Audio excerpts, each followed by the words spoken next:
I'm Logan Crawford, and right now on Spotlight, what connects better with kids than the creatures around us, from honeybees to the family pet? Dr. Nina Kelley has crafted two children's storybooks that help youngsters learn important lessons. The books are called Athena the Brave and Honeybee Treehouse. We're delighted to have Nina in the spotlight with us here today, and we ask those watching to please like, comment, and subscribe for more exclusive content. Nina, thank you so much for joining me here today. Thank you. Thank you for having me. I'm really impressed by your background before we get into the books. You're a mythologist and a depth psychologist.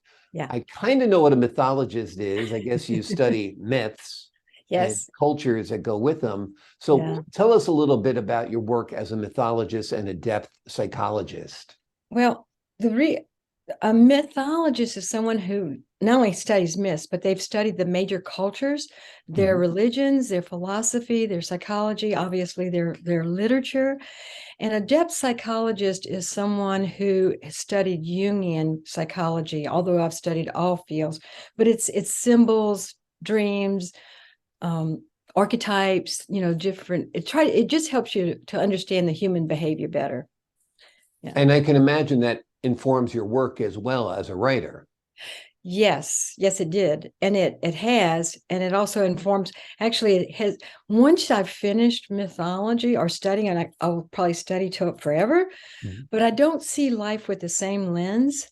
I just see things so differently. And I think the more you learn about people, the less you try to change them, the more you appreciate them. And that's really been the best gift for me, is to help me to understand humanity better. Which is the greatest puzzle of all. If you can understand people, I think you understand a lot of what this world around us is all about, right? Yes. Yeah. Yes, I agree. You actually see patients or clients, or is it mostly scholarly? I don't work now.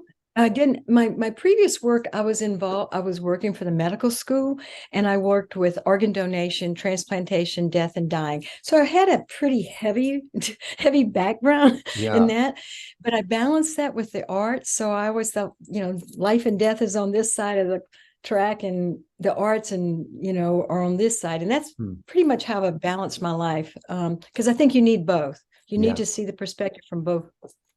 So I did research actually as a mythologist with transplant patients on, helping them to heal and everything. Very interesting. But well, now, you're a person with great energy. So those folks who are going through these life-changing procedures, I'm sure they were blessed to have you as their counselor. Appreciate Absolutely. Let's talk about Athena the Brave. Love the story. Tell the folks at home what it's about. Well, first and foremost, Athena is my grand dog, so that's why I used her as a subject, and but animals or dogs especially, they love you unconditionally, and then this whole story is about kindness. And Athena it's a story with animals, but it's certainly a story teaching the importance of kindness and how our words matter. And so that's pretty much the essence of the story. But I also put Athena in the book too, because she herself has done other things. She has been an emotional support dog. She has been the queen of a crew of Barkus, which is a dog parade in New Orleans, one and only dog parade. But they raise money for sheltered dogs and help to adopt dogs. So it kind of, in the book, I wanted to show, look, she's doing her part to help, but also she's also teaching or helping to inform, how important words are, how important kindness is, and to forgive people, or forgive, in this case, it's dogs, forgive each other. Absolutely. And Athena is a Pomeranian, She's which a I'm white familiar with the breed, right? Yeah. Yeah. Oh, It's yeah. a She's a little sweet character. dog. I mean, I think a Pomeranian's pure sweetness. They are, and they're so sweet, and they're so loving and dedicated. I mean, they're just adorable, really, really adorable, Yeah. My mom had one, and it was her constant lap companion for the last years of her life. So love Pomeranians. And I think the lessons of the book are so important for children to learn, because words do have so much power. They can be empowering or they can be disempowering. And kids need to Exactly. realize that, right? Yeah, exactly. And little young minds, I guess the older I get, now, I'm the older I get, the more I realize you see the energy in these children's eyes and they're so receptive. And this is the time to give them great messages. And Mhm. that's where I'm coming from. Yeah. Absolutely, Yeah. absolutely. And Thank you. there's a lesson about forgiveness in Athena as well. Yes, yes. Because just because someone hurts you, you have to rise above. Well, have to be careful. I'm an old Southern, it's I'm trying to reflect that, rise above that, just try to see that there's another option. Don't hold on to anger or meanness. Just look past that and go, but I'm going to be kind. I'm going to receive a better message. And then by you doing that, that helps others. Yeah. Absolutely. And your other book is Honeybee Treehouse. Tell us Yes. about that a little bit.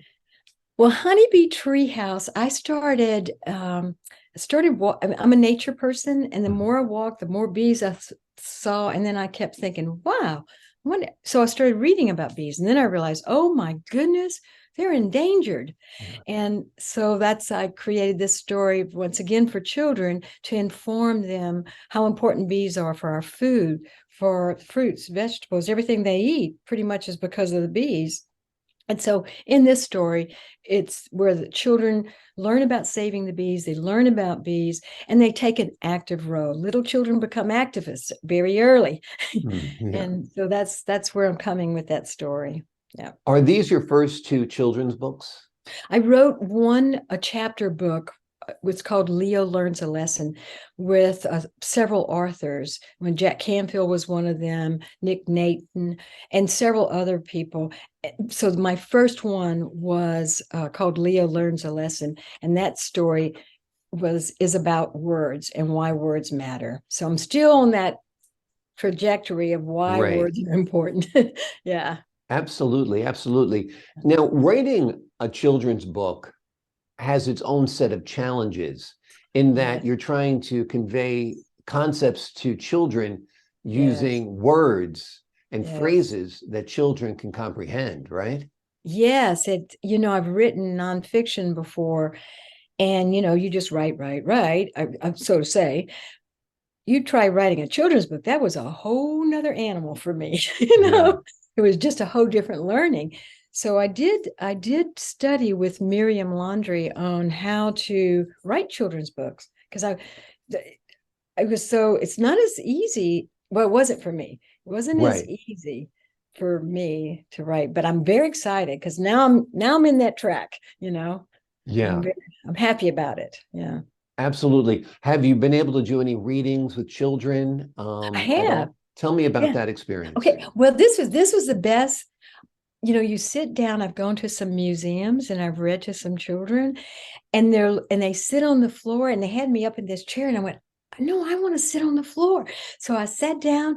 It's amazing. I even have two of the little children came and sat next to me, and then I was talking to them, so that encouraged me. And it sounds selfish. I don't mean it to be that way, but it encourages me about how the children, they're looking for good stories. They're Yeah. looking for good models. And they were so engaged. They were so engaged. It That's really, great. I mean, that's the joy of being a creator is to create yes, something, put it out there, and then yes, have it well received. I yes, don't think yeah, it's egotistical at all. I think it's yeah. just part of the process. We don't create to keep it under a lampshade or something, right? Isn't that? I think that's No, even a sin but it considered. is. I If you mean, got we're some, if you got a supposed to candle, share, let it right? shine, right? That's part of the book. Share. I Yeah, mean, exactly. So Exactly. anyway, yeah. The book cover of Honeybee Treehouse is wonderful. Oh, thank you. Both illustrations are amazing. But let's talk about Honeybee Treehouse and how you came about with the title and how you came about with the book cover as well. Well, I'm from South Louisiana. I'm originally from New Orleans, and we have big old oak trees. So that is my thing. And I have hugged many oak trees, and I have climbed many oak trees. And so that was the vision. That was the vision for me. I wanted a tree. But then I thought, well, it has to be something special. So it's a city girl going to visit her grandmother, and they have tree houses in this on the, because oak trees can live to 300 plus years old. So and so that was that. And then my illustrator, Herma Edwards, I've known her for 20 something years. And so, when I went to her and I was telling her about the story, and that's how we just started creating it, the visuals, the illustrations and everything. Right. So that's where the tree comes from. And right. Well, that's wonderful. It's also nice that you collaborate with someone that you have a great relationship with as well. 22 years, I think. It's a long time. That's amazing. Now, do you think Honeybee Treehouse will help inspire young children to get active in good environmental causes like saving the bees? I do. I really do, because as fate would have it, I've had so many different follow-ups saying, can you tell us more about bees? So there's going to be a series, so I have to continue on with the bees. But the interest has been more than I expected, and so I'm excited about that. And that just goes to show you, once children kind of understand bees, and the next thing you know, I saw a bee here and we have bees there, and what about wasps? So the curiosity is there and the interest is there. And I also have found, and this was wonderful, that it's amazing how the children want to participate. That's just remarkable. And they feel like, well, what can I do? Or who can I tell? And then they all have their own little story. Which is fun. It's absolutely really fun. Yeah. We've seen so many changes in our society over the last decade or two or more. I mean, a lot of it has to do with this. Yes. A lot of it has to do with this, our computer. Mm-hmm. How do you think children have been impacted by that? Well, I mean, talking to you as a author, I yes. feel that, children's storybooks are kind of more important than ever, because all of this is so fleeting. All of this is so Yes. temporary. But to actually have a physical book in your hand, Yes, with beautiful illustrations, I think is a real joy for a child. That should be a timeless experience. I've come to appreciate that, because I know I have 2 children, and I read to my children, and I have grandchildren. But I just feel compelled. What's the best gift is when you see a child going, they're buying books, or they're sitting on the floor and they're reading. No, I believe that children like books. And they like to touch books. They like to flip the pages. And in the back of these books are activities too. So they participate more. I think I'm a firm believer, just from witnessing, but not, I'm a book person, but I've just seen how receptive they are, and how they carry their little book, and then they go, then they're telling their own story. So there's a real connection there between the product, so to say, the book, you're holding it, and their imagination. Exactly. Yeah. So there's something real, something tangible, and then they're out imagining their own story, or whatever experiences they've had.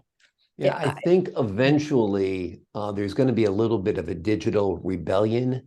And I think it'll actually be a good thing, because our technology is getting so advanced. It's ridiculous. I don't know if you've ever worked on ChatGPT yet.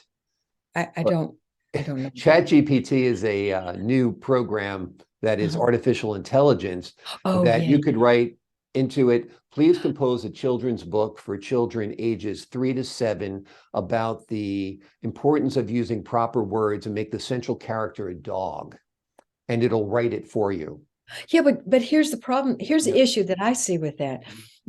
Okay, you've just given your whole imagination and your whole creativity to another entity to create it for you. Exactly. So what have you done here?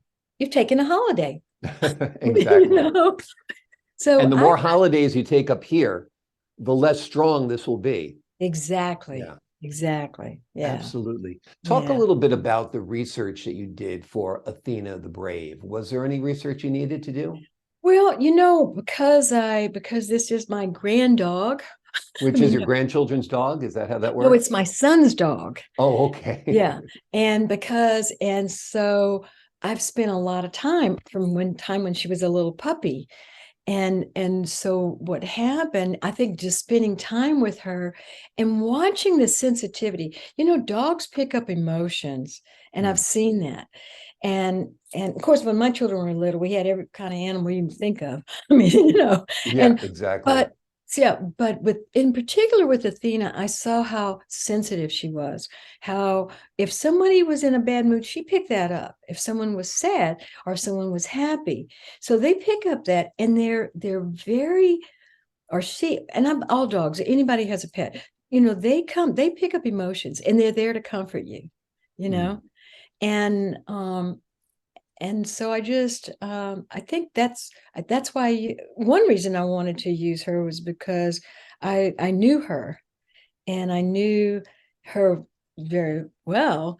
And then also, it's funny because the children have asked me, can Athena come to book signings? Can she do, it's so funny. So Exactly. I think we're gonna have to get a paw stamp or something, That's a good one. You should I do know, that. I I know. think the kids would So, love that. I Stamp every know, book like, with a "Bing. paw. Okay, this is Athena." Yeah, That's wonderful. yeah. So Now, that's why I think they relate. They really, but hey, look, here's the bottom line. People mhm, want to love. They want, and dogs want to love, mhm. you know, and that, just kind of gets us back to the basics. So if dogs can love and teach us lessons and kind of put together a story that everyone can understand or relate to, it's a winner, you Yeah, know? absolutely. And children love dogs. It's amazing. I love dogs. I mean, I'm Yeah, just me too. my whole And Facebook feed is filled with dog groups that I'm in. oh, I'm a really? Jack Oh, Russell Terrier fan, so that's what all I look oh, at.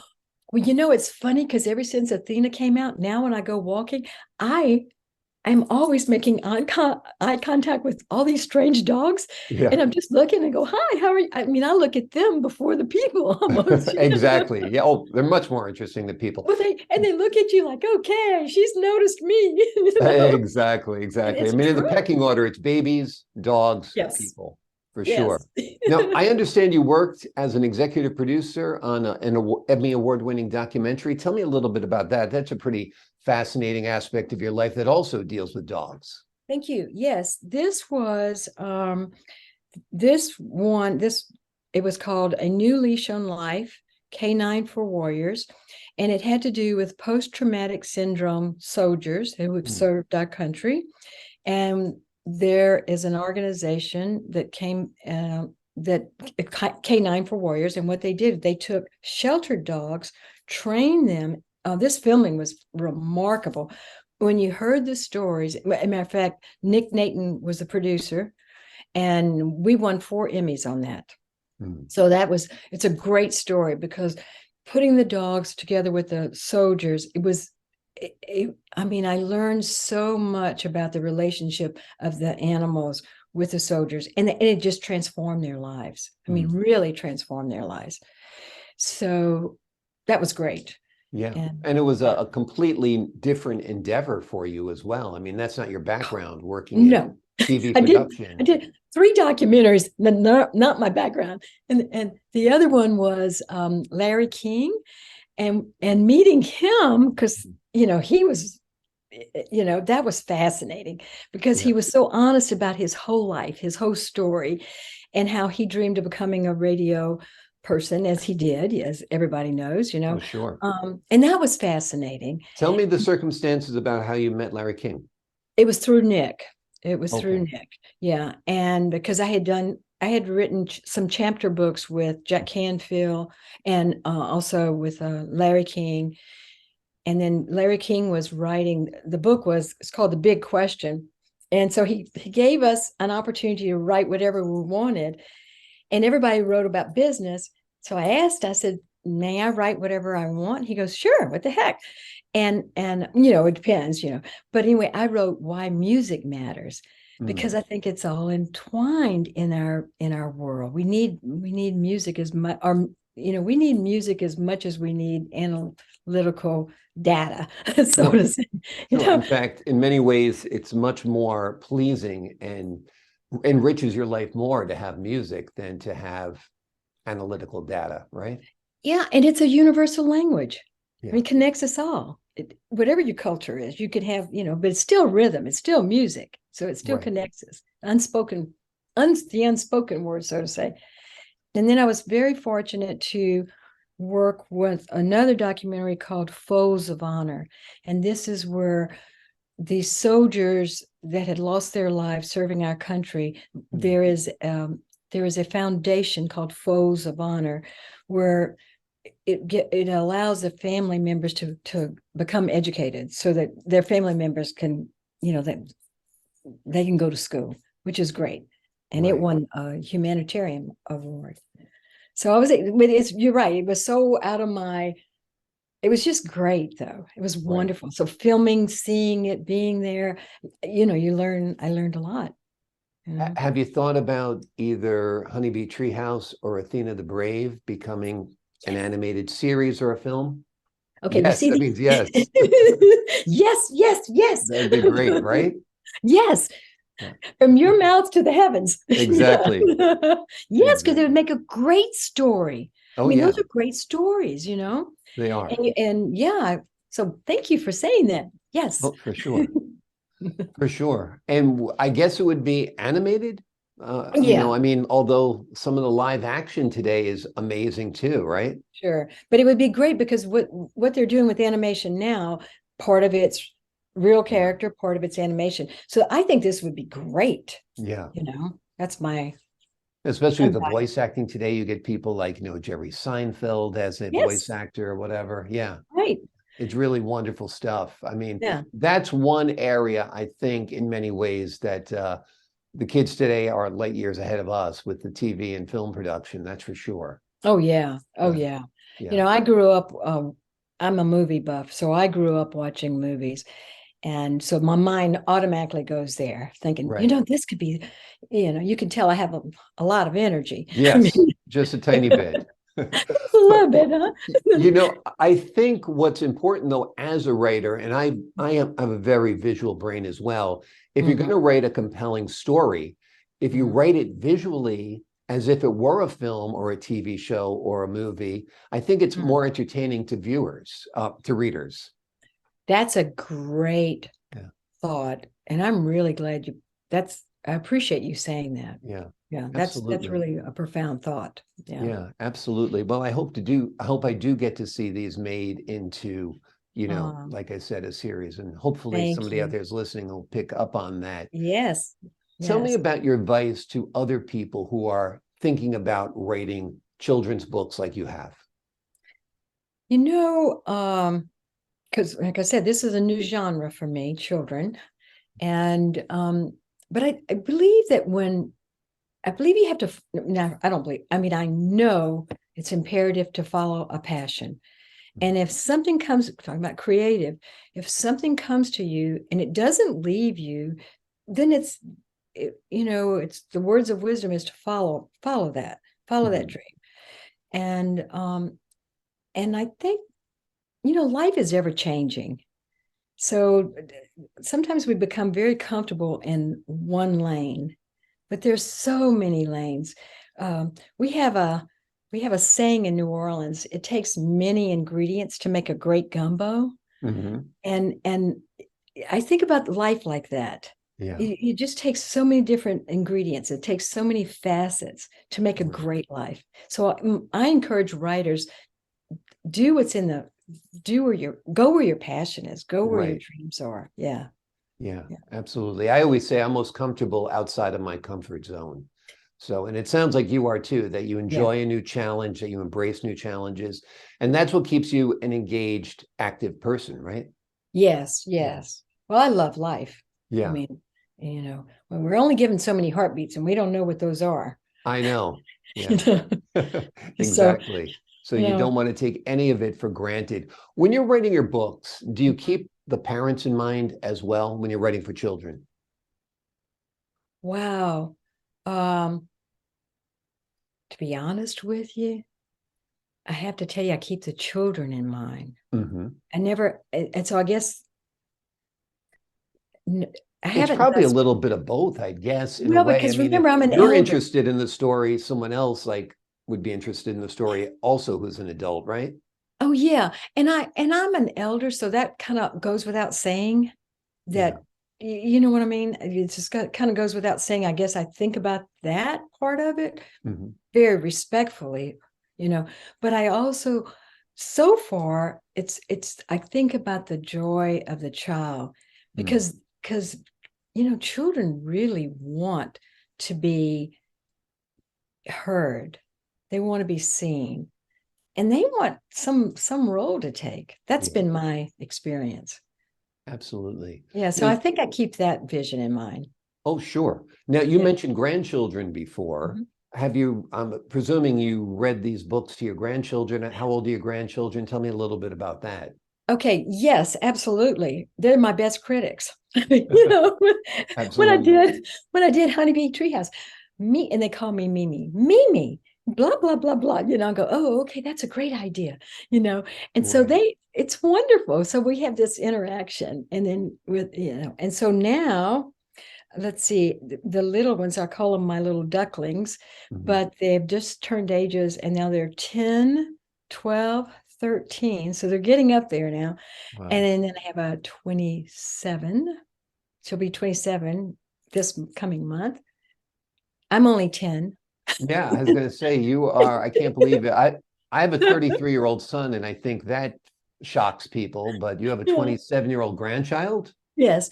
Yeah, I That's know. really shocking. You must Well, have now you gotten know why I married have a when you lot were of about energy. 10 Yeah. years old, like And you then I have said. a new grandson who's 10. So I mean, so there so I have this I have a really great family, but they keep me on my toes, Yeah.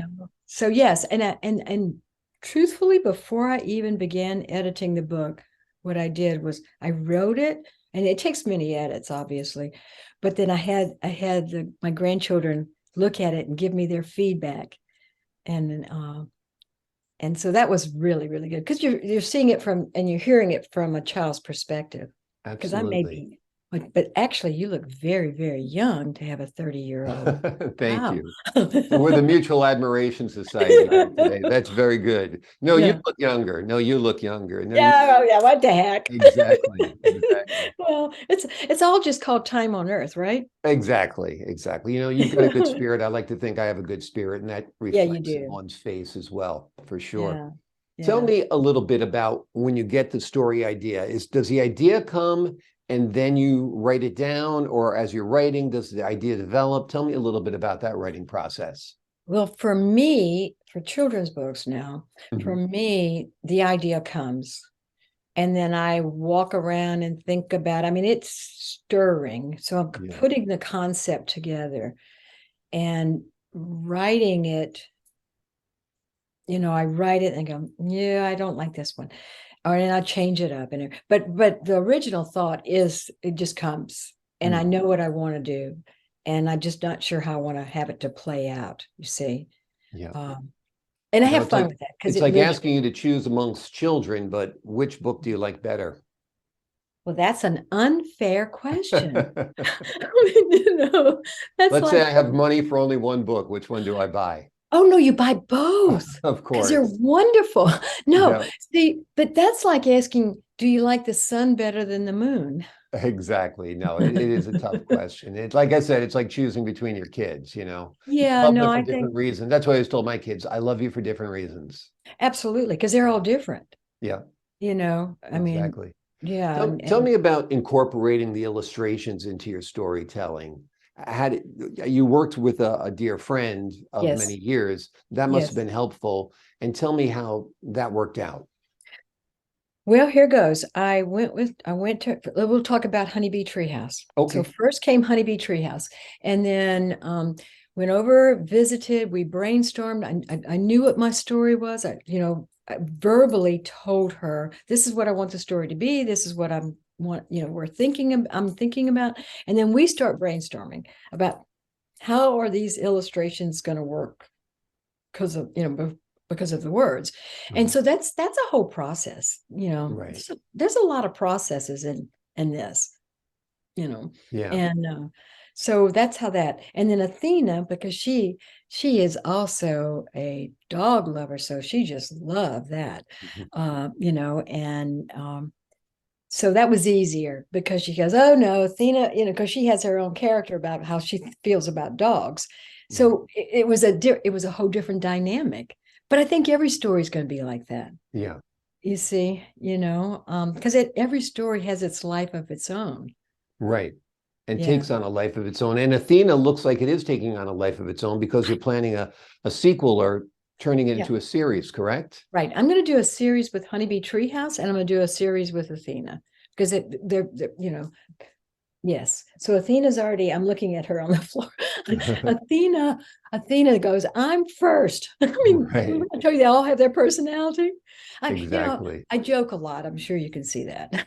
No, that's good. Like I said, Yeah. that's part of a good spirit for sure. And all that resonates into your writing, you know, that if you have a good sense of humor, if you're lighthearted, if you enjoy life, I mean, I think that makes it, you know, I Mhm. think that's what informs your writing as much as anything, as much as your education or even more, right? Oh, even more, because I believe life, you know, I think the two greatest teachers, and I certainly believe in education, but I believe travel and Mm. experience. I mean, that's the grassroots of education as far as I'm concerned too. Wisdom is profound. I love it. Right. But people, exchanges, experiences, and, you know, what do people remember? They remember their experiences. Yeah. Absolutely. Yeah. Are there children's books that have inspired you? Well, yeah, I love the classics, obviously, that those Mhm. are these are picture books that I've done here, but I love the classics. But I also, The Little Prince, which is probably the most profound, well-sold book ever. Right. That always had an impression upon me. And then, I fast forward today and I think about some of the people who have written nonfiction or fiction or whatever, but they've all gone back and they've at one point in time they wrote a children's book. Mm. And so I've been fascinated by that. And Ishi Lee, who does a lot of work with brain and energy, he wrote a children's book about a little bird. I love that. It's Mm. called The Songbird. And then, Jack Canfield and Miriam Laundrie wrote some children's books in collaboration together. Landry and and then even this minister Max Locardo, he's written so I think all of these have caught my eye because Mhm. I read many different genres, and they have caught my eye, and I'm thinking there must have been something speaking to them too, that they felt that they needed to speak to the children as well. And I think Absolutely. that those things. Andrew Lang, who is noted for fairy tales, I've read his books as well. So, and Yeah. What do you I'm think of the answering this a classics little bit. like Grimm's fairy tales and Oh so forth? yeah, see all of those Yeah. Grimm's and Charles Dickens. I mean, all of them. Yeah. You grow up with that. Exactly. And they Yeah. were a little frightening. I mean, Yes. storybooks when I was a kid and when you were a kid were about, Right. Hansel and Gretel maybe never coming home or. No. Yeah, I don't. I know. And but yet you read them over and over and over again.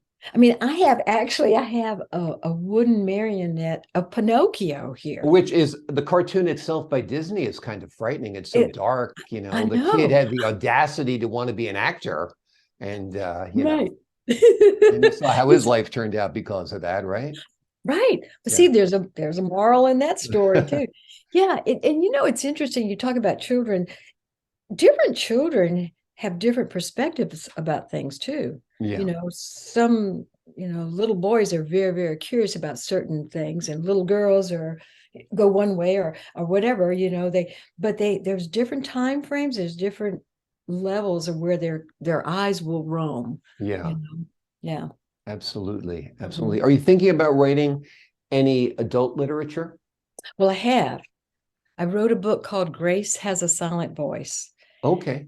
Tell me Yeah, about now that. this was a nonfiction, and I will, to answer your question, Sure. yes. But Grace Has a Silent Voice was written in 2015, actually. And it's stories of the resilience of the human spirit in times of tragedy. And I felt very compelled to honor those people who had come into my life and made such a difference witnessing what they went through. And they're different stories, but so I really have respect for those individuals. And then I probably will go back and write more, you know. That's a different, those are more sobering stories, but they touch the heart for sure. Well, I love the title. Grace Has a Silent Voice. Is that what it is? Grace Has a Silent Voice, in which, by the way, yeah, it's kind of it's having a life of its own again. Great. Yeah, Yeah, you never know when you put things out into the universe, whether it's a video or whether it's a book or whatever it is, you never know when it's going to take on a life of its own. You never know. And that's why it's surprising me. It's like, oh my goodness, Grace is still around. I mean, you know. Exactly. And when I started acting, a casting director years ago said to me, Logan, it's like a message in a bottle. You put your resume out there and your headshot out there, and when you least expect it, somebody calls. And till this day, I never know when this thing's going to ring, and somebody who's seen my work or has come across my resume gives you a call. So, and that's part of the joy, you know, that you never know what tomorrow brings. That one phone call on here can change your life for the better, for sure. Yes. Yes. Well, I hope after this interview, your phone starts ringing and your email starts pinging, because you've written two wonderful books. One is called Athena the Brave. Now you have Athena next to you, don't you? Well, no, I was the book. Oh, okay. Okay. Yeah, I wish I could tell you I had. I'm like, the people at home want to see this dog. Oh no, and I should have thought about that, because let me tell you, here's what she looks like really in real life. Well, that's a beautiful cover. Well, that's what she looks like. Yeah. Yeah. And then this is Honeybee. And that's a beautiful cover as well. Thank you. Yeah, absolutely. But I didn't think about that, but I was afraid if I had her tonight, she might want all the attention. That's true. That's true. What they say, never perform with kids and children. Right. Yeah, I think that's a solid showbiz advice. Let me tell the folks at home once again, the name of the books are Athena the Brave and Honeybee Treehouse. They are both written by Dr. Nina M. Kelley, excuse me, Dr. Nina M. Kelley. And they are wonderful. They teach important life lessons for your children. They're beautifully illustrated. They're beautifully written. And get the books before they become a TV series, so the kids can read the book first and then they can watch it on TV. How does that sound? Thank you so much. Yeah, oh, my pleasure. Great speaking with you today. You too. It's great to meet you. And we appreciate all of your insight, your energy, and your enthusiasm. It is contagious and it's wonderful. And to the folks at home, I'm Logan Crawford, thanking you for your time this time. Until next time on Spotlight.